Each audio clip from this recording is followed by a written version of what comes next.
instead of investing in content and becoming a content producer, we've taken a positioning that will create a content mall. So we'll become the access. So in our own platform, you are able to subscribe to these platforms for a fee, which might be cheaper than if you were to go directly.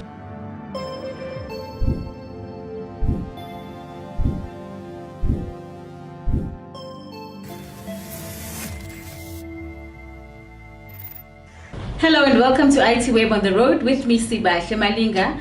Today we're coming to you live from the Telcom head office in Centurion, Gauteng, and we are really going to be unpacking the journey of the telecoms giant that is Telkom. It was, of course, established back in 1991 and initially operated as a provider of fixed line telephony services. We know that its business model has really transformed drastically over the last 3 decades or so in order to meet the demands of the digital economy. So we're going to be finding out more about that transition, and we're also going to be getting insight into Telkom's digital transformation strategy and how it aligns with the current trends that we are seeing unfolding in South Africa's telecoms sector. To provide us with all that knowledge, I'm joined by Mr. Lunga, Siyo, who is the CEO of Telkom Consumer. And yes, he's invited us right here into his office. Thank you so much. What a privilege to be here with you. Yeah. Thank you for joining us, sir. Thank you, Spartle. Greetings to you and also your viewers as well. And thank you for having us here at our own offices. Yeah, it's quite refreshing to be recording outside of the studio. So thank you so much for the invite and the warm welcome. Yes. So 20 million, in fact, I understand that it's just over 21 million customer milestone. Congratulations. Thank you very much, and thank you for mentioning that as well. It's been a long way for us. It's actually 21.5 million customers. Okay, so in the mobile 22 space. million. Absolutely, and it's in the mobile space, right? And in the mobile space, you'd actually recognize that you've got 2 big players in the industry with really deep pockets, right? You know, from a balance sheet perspective, to actually start a mobile business in a saturated market is actually quite a difficult, initiative. We started over 10 years ago, from 0 customers to the 21.5 that we have today. And I mean, we've learned from anywhere else in the world. When you come in a saturated market with no deep pockets, it's usually a struggle. And you would have known from the other mobile operator with all their struggles over the years. Oh, yes, they were close third at some point and they lost out. And for us to actually come in as a 4th entrant and actually dislodge number 3 and get to where we are and still get a lot more market share from the others as the consumer market is also growing in South Africa. It's a huge milestone for us. But it's also a testament to what we've been able to achieve, right, as a business. It's also a testament to the very propositions that we give to our own customers as well, is that 21.5 million customers can't be wrong. They really like something about what we offer them as well. And especially coming from traditional, you guys are quite a traditional telecoms operator compared to the agile players that we are seeing today, and it really is a capital intensive industry that you are in. Yeah. So we are going to be talking a lot about how you got here. Almost 22 million customers. I know that Telkom has been celebrating, but before we get to that, perhaps just give us a history of Telkom. I mentioned in my intro that over the last 3 decades or so, Telkom was really more focused on voice, fixed line telephony services, and of course there's been quite a drastic transformation over the last few years, over the last actually 3 decades or so, 33 years if I'm not mistaken. So give us a bit information about that history. Yeah, I mean, if I go back in time, we were actually possibly the only show in town. If you think about it, everyone had a telephone in their own houses as well. We're in every house actually in South Africa, in every business that you can think of, and in the form of a fixed, voice line, which we call a telephone. And I think for the company itself as well, as technology has evolved over the years, it actually had to catch up as well. By the way, we were possibly the first company in South Africa to introduce internet services, in essence, and we still have this vast infrastructure, which was largely copper before, which we've evolved now into fiber. So we're possibly the biggest fiber infrastructure provider in South Africa. And I always say, if you're not using Telkom, you're using someone who's using Telkom, because people had to buy from us. And we're just fortunate to actually benefit from that investment in the infrastructure as well. Fast forward to the past, let's call it 20 years, where new mobile operators entered into the fray with mobility products, and Telkom was in there. And they actually helped start two of the big main players, actually both of them. At some point, Telkom owned Vodacom. Yes, I wanted to say, Telkom gave birth, actually, to some of the telecoms companies that it's competing with now. Absolutely. Actually, the technical know-how capabilities, even the people that started those companies came from Telkom.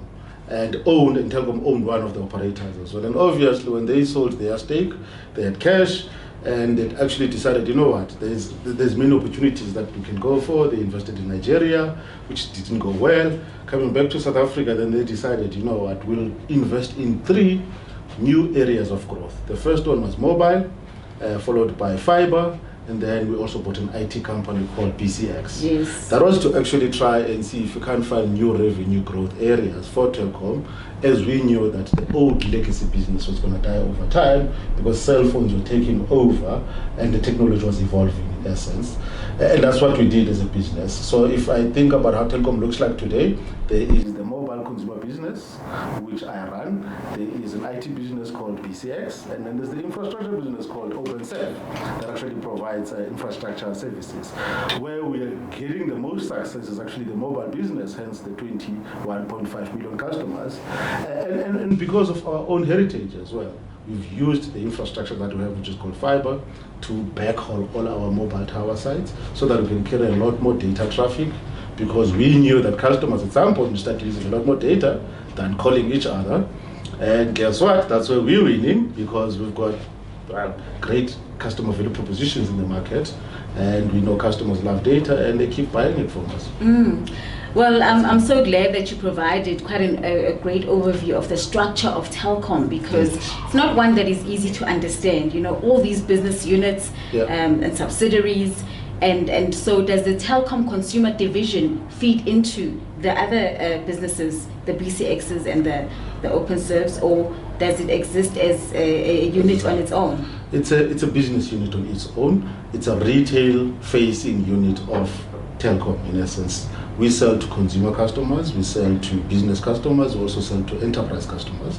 We sell mobile products, we sell fiber products, but we also buy products from BCX and bundle it with the connectivity products and sell it to the same customer segments. BCX, which is an IT service provider. And BCX actually also takes some of the mobile propositions we have and sell them to enterprises. OpenServe is our wholesale infrastructure business. They sell to us and then we sell to direct customers. But they also offer the same services to the market. So MTN, Vodacom, Cell C, everyone will buy from them. Your ISPs, AfriHost, MWeb, all of them, they buy from OpenServe as well. Other small operators as well buy from OpenServe. So they're an open access wholesale service, and that's how we structured. Wow, okay. Well, with everything you've explained, it makes it quite difficult when you say that Telkom budget does not level up to the other competitors, but it's okay, we'll get there. It's hard to believe, but we are going to get there in a while. Perhaps right now, though, it would be interesting for us to just get an understanding of your role. You've told us about what Telkom Consumer is, and I know that you, in your previous role as the CEO of the small business unit, you played quite an instrumental role in the development of the e-commerce platforms, the fintech platforms, and you were also really spearheading the yellow pages, which have now been digitized, and that's all kudos to you. So well done on all of that. I know you are still working on some of that. So tell us, what does your current role entail? So currently within the consumer and small business unit, all of those other subsidiaries, they fall within the same business unit. So the old yellow pages, which is now called YEP, is also part of the same business unit. The small medium business BU that existed as a separate entity is now part of the same business unit. And it's great that you touch on digital transformation, because it's actually key to what we've been able to do right in the South African sector. The economy of South Africa, or even the whole world, is actually becoming a lot more digital. right? It's becoming a lot more digital. A lot more people actually have phones. A lot more people have access to data. A lot more people are on the internet buying stuff or they posting stuff. So e-commerce becomes an important part of our daily lives. What we did with Yellow Pages back in the day was to actually move the business model away from print media into digital media, where we created an ecosystem for small businesses to be able to create digital profiles for themselves online so that they can talk to these people that are already online. So we actually help them to move from physical to digital, and that marketplace still exists today, and it actually continues to play a value to these SMEs. On the other side, consumers are they're actually looking for stuff. They like to have better customer experiences. They always like to be delighted by people like us. And there's two things that we're trying to solve for as we digitally transform the business. One is e-commerce. So we've created online stores for Telkom in essence, and you could call it a website or a mobile app, and that's how you consume it. But in the same platforms, you can actually buy stuff from Telkom. You can upgrade your own contract. You can look at new products and services that we offer. You can sign up for them as well. And that's what consumers. So from the comfort of your own home, you don't have to call us or go into a store. It's a journey we've started. We've been investing in the platforms. And it gets delivered. It gets delivered to your home. Or you can collect it at a Absolutely. Telkom store. You can collect it from a Telkom store, depending. And customers will choose, right? Some of them actually just want to browse and see what you have on offer, and then they go to your store and actually buy. Because people in nature like, having shopping experiences, so we'll provide that. So, and I think the intention is to try and create that omni-channel experience where you are able to meet each customer at every touch point in their own lives. But I think what's more important for me is what I call self-care.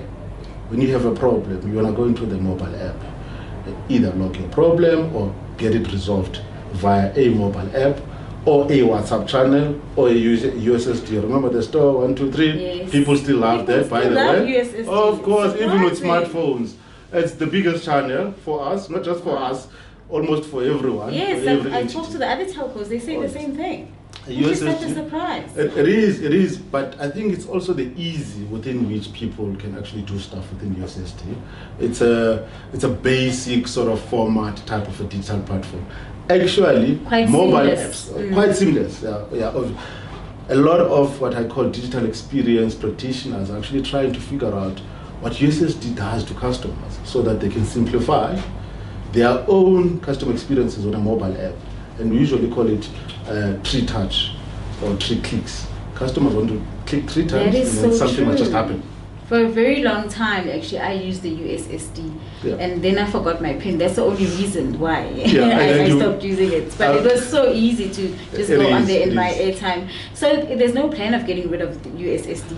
No, absolutely not. To be honest, absolutely not, because it also helps customers that are still have those old feature phones that doesn't have any sort of smartphone features.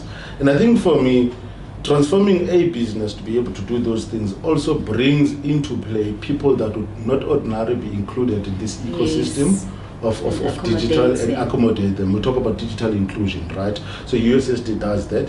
However, what we've done on our side is that some of our mobile apps are actually zero rated. So when you're utilizing them, you don't really have to have data loaded on your phone. You can actually use them data free in essence, which helps to actually onboard people and for people to actually adopt the platform itself. And for us, it's actually about really including everyone, including people in rural areas, to have access to these platforms. That is really underestimated is an important role and contribution of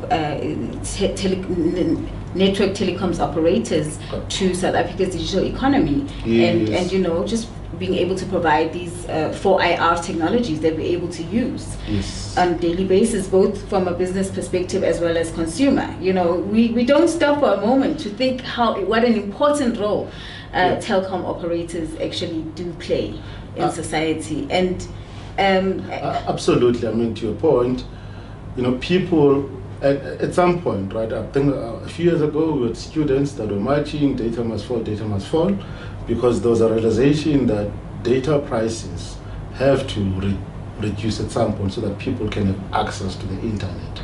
And that's what telcos, right, have to do. We've responded to that with our data propositions in the market. We've responded to that with some of our price points or positioning in the market so that we can make it easier for me and for people to actually access the platforms for startup, but also affordable for people to actually buy data. And by the way, this morning we voted the #1 telco from a customer experience perspective by Ask Africa Index. And it happens every year, which is a huge milestone for us. And what do you think are some of the factors that have attributed to you being awarded this? Yes, absolutely. The first one is customer experience, the ease within which customers can do business with us. And actually investing in digital platforms is one of those ways, so that people don't have to walk into your store or walk into a contact center. They can do things from the comfort of their own homes. However, if they do choose to actually go into a store or call you, you also have to make it easier for them to actually interact with you, but solve most of their problems, and that's what customers. But also there's a measure around if the brand actually cares, about customers, which we've shown up. But also there's a measurement around what we call customer verifications, which is the value of the proposition that you get from us, in essence. And I'm going to make it simple for you. It's the amount of data and the type of at a reasonable price point. Yes. Let's put it. That's what people are looking for. So, and that's what we because South Africa still has amongst the highest data prices in the world, actually, when compared to some of the third world countries. Markets. Yes. So my mother would always say, "Hey, I just want Telkom. Telkom is still better than in terms of data prices." So let's talk a bit about that, broadband and LTE, and of course you've got 5G networks now. Yes. Let's talk about what your plan is around that. How much? I know that we don't have fiber everywhere, so some customers are still very much reliant on the LTV, either mobile or the LTE and the router devices. Yes. And so what is your strategy around that? So maybe first and foremost, the two technologies, fiber and mobile, will coexist. And it's been proven across the world, right? It also depends. In some areas, deep rural areas, you can't get fiber into those areas and mobility works. And in some instances, satellite as well, especially for the far-flung businesses such as farmers, as an example. However, if I take it back to Telkom, because we set out to build a mobile operator that is data-led. What that means is we built a network that can carry a lot more traffic, not voice traffic, which is voice calls, but data sessions in essence, because we invested in that ahead. So we possibly had the biggest 4G network in the country, hence we're able to launch products such as LTE. So your fixed wireless product, which is the routers, and people knows them as routers at your house, with a SIM card, gives you access to the internet. We launched MyFast, which you can move around with. We also launched LTE proposition on SIM cards, largely in the prepaid space, and then we got into the postpaid space. So the investment in the network itself will continuously, happen from a Telkom perspective. But because with 5G, and absolutely. Locations, and how many 5G spots do you have now? We're possibly sitting close to about 600 mobile towers. Oh. However, let me tell you something that most people don't know. Most of our network is 4.5G. What I mean by that, to switch on 5G for us is not going to require a significant investment, because we bought equipment that already is compatible with 5G. So it's just a software investment on our side. We've been switching on sites as per the demand. And how is that demand looking? The ecosystem is growing in South Africa. You need certain smartphones that are compatible with 5G, and most smartphones in the market are. However, you still have a large customer base, or let's call it citizens, in the medium to low market type of handsets. And what I mean by that, you still have a lot of people having feature phones, 2Gs, 2G, 3G phones, and those that have 4G phones as well, which is the mid-market, they're not yet enabled for 5G. So as OEMs, or as the ecosystem is developing, you get a lot more 5G phones on the market. We're just going to be switching on 5G, basically. So we're just going to follow the market. If you have a 5G phone, chances are you'll be able to connect today. because we already have, some of those sites. It's nationwide. And can we say it's in all the metros? Absolutely. Because what tends to happen is on our 4G network, we can pick up the type of fences that people are connecting with. And as we see a lot more of those in a particular town, we just switch it on. Currently, it is nationwide, and it's based on where there's lots of, let's call it 5G phones. So the ecosystem must develop, and then we switch on 5G. So in essence, we're already there as Telkom. We just will grow with the market. And that's been our investment to make sure that we can continuously provide these delightful customer experiences for our own customers in the name of value propositions, which is data. Yes, the value of data that you have. I hear that data in some instances is more important than food now. Yeah, it is. Unfortunately, some Gen Zs were telling me that. Yeah. So, speaking of growth, where you at 21.5 million customers, and of course, growth is something that never stops, which means absolutely. Hard work never stops.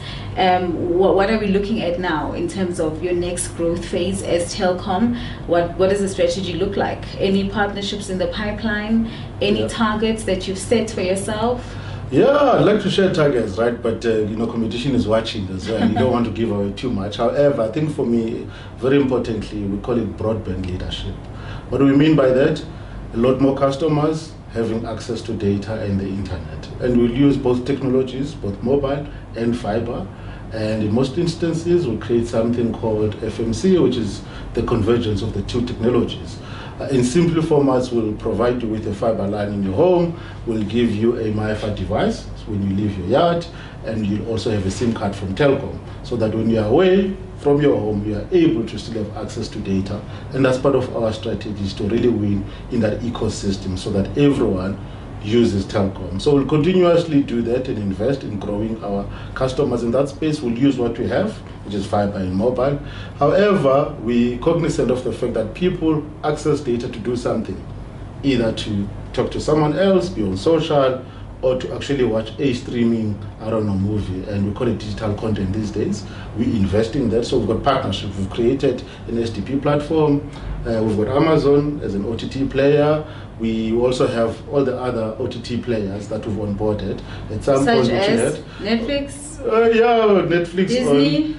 Disney as well. So what does that partnership entail? If you can just talk about who brings in what into this? And I'll tell you, it's actually got an easy one. So instead of investing in content and becoming a content producer, we've taken a positioning that we'll create a content mall. So we'll become the access.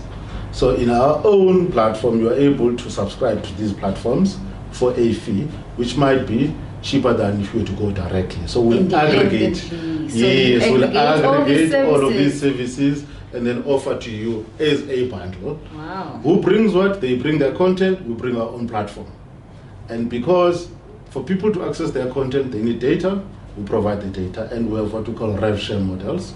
And because that's not what we're good at, we'd rather partner with other people to do this. We do the same thing in the financial services space. So for instance, for every contract customer, we offer them a device insurance. Because when you buy an iPhone, which is 30, 40 grand, when you've lost it, and if you don't have insurance, you find yourself in a spot of bother. We have a Telkom wallet, a mobile wallet as well, that people can use to receive money, send money, but more importantly, to use whatever sits on the wallet as value, which is $500 or $100, to buy data from us and from others as well. And within that wallet, we create an ecosystem of other services, such as you play lotto, buy electricity, and out of the same wallet as well. And that's through partnerships. And that's how we're thinking about growth for us. In essence, we're creating what we call a digital lifestyle platform. So it is true that telecoms operators are now becoming banks, and they are becoming malls, and there's nothing that you cannot do on your operator's mobile app now. Absolutely, but I think for me, just to caution, we're not trying to be a bank, because we've realized that we're actually a telco. And you'll see a lot of people talking about, we want to grow our fintech space, and it depends on markets. In some markets in the continent, East Africa, yes, and Central or West Africa, you'll see telcos becoming like banks, because that's possibly the So are you saying your fintech services are going to be limited? They'll be limited in South Africa, because South Africa is well banked. people who wants to have a bank account, they can have a bank account. If you want to move money, you can go to ShopRite and move money if you wanted to. So you've got to give people what they can't get elsewhere, in essence. That hence the digital platform, right? From your own app, you can do a whole lot of things. Doesn't mean that you have to choose us over a standard bank, as an example, or over a bank account. But I think for me, what's more important is to try and see if we can aggregate all of these services from the palm of your hand and create convenience for you. And if you use us once or twice, we're still happy with that. Amazing. So, I mean, you're right when you say you have to look at the context of the country. Yes. Because when you look at Africa, so many Africans are unbanked, which is why mobile money is doing so well in those in the Nigerias, in the Kenyas, in the Rwandas, and it's not necessarily excelling in South Africa because many South Africans do have bank accounts. Absolutely agree with you. So, wow, what do we expect now? Anything you can share just regarding future plans before we say goodbye? Yeah, I think for me, watch the space. We've transformed the business. We're growing our mobile business. We're growing our fiber footprint. We want to own the home. We want to make sure that in every home in South Africa, you've got a Telkom service. We're fixing and improving and enhancing our customer experience, hence the Ask Africa Index that came out today. We've been rated number one in our telco. I need to have a look at that. And I think for me, going forward, it's not just being number one in the telco space, but it's being in the top 10 across all industry in South Africa. Because to create this, let's call it a digital lifestyle experience for customers, I just don't want to be seen just as a telco, but as someone that we can use for many other services that we can from the palm of our hands. And I think for me, that's the ambition of Telkom. We've relaunched and refreshed our brand. We talk about possibly begins here, now that we have so many customers. We'd like to enable a lot more South Africans. And I think for me, if I can play a role in digitally including every South African into this economy that has completely become digital, we would have won and will have an impact in society. Well, we do wish you all the best. We know that you and your teams are hard at work, and it's really inspiring to see an operator that was once so traditional, really becoming agile. I was at a Telkom store in Centurion the other day, and I was so impressed. It's cashless, it's paperless, and I was like, wow, this feels like Walmart. I don't need anybody to help me to do anything. So it's really it's inspiring, and we know that a lot of others are going to be following suit if they're not looking at that already. And thank you so much. It's been a pleasure chatting to you. Thank you, Swashle, and thank you to your viewers as well. Thank you.